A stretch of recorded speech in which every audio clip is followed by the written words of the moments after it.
les chantiers de la réconciliation, vous constatez que nous voyons une absence de volonté des gouvernants actuels de faire des efforts. Nous constatons un manque de volonté cruciale des autorités actuelles de nous faire progresser sur le chemin, sur la trajectoire de la paix et de la réconciliation véritable. Voyez-vous, pour des questions aussi élémentaires que la rente viagère du président, que la mise à disposition de son compte, voilà, qui ne sont même pas, je vais dire, des choses difficiles à faire, puisque ça ne relève pas de la volonté ou bien de la clémence de quelqu'un, c'est des questions de droit.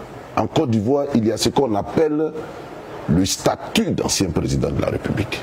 Et ce statut donne droit à certains droits, à certains privilèges. Le président Laurent Gbagbo, qui est un ancien chef d'État, voilà, ne bénéficie pas du statut accordé au chef de l'État. Il n'en bénéficie pas. Voilà. On ne lui verse pas sa rente viagère, qui est un droit. Or, les anciens présidents, quand lui il était encore en fonction, ont bénéficié de leur statut.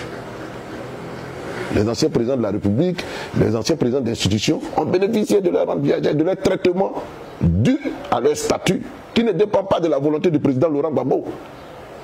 Mais c'est une loi.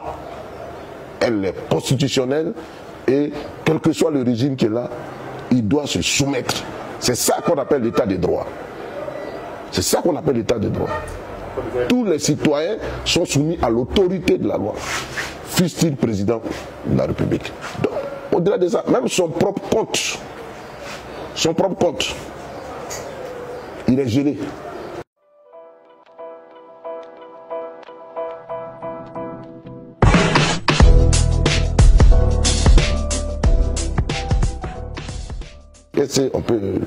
L'entendement humain peut expliquer ça. Nous ne comprenons pas cette façon de gouverner. Nous ne la comprenons pas du tout. Voilà. Et donc, je le dis, c'est vraiment dommage, mais toutes ces questions-là nous amènent à croire effectivement que le gouvernement ne veut pas de la paix, ne veut pas de la réconciliation. Il le proclame abondamment, mais les actes ne suivent pas.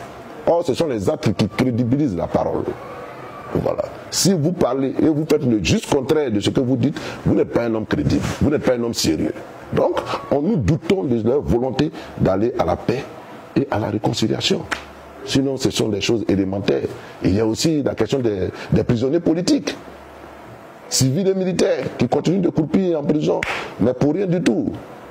La réconciliation appelle à des sacrifices quand même.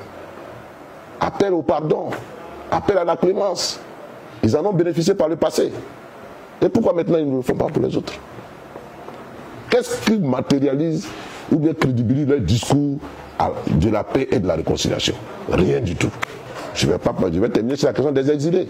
Et tout ça, ce sont des dossiers qui montrent que le gouvernement n'est pas prêt pour aller à la réconciliation. Et que tous ces propos, et toutes ces professions de bonne foi en ce qui concerne la paix et la réconciliation, c'est de la démagogie, purement et simplement.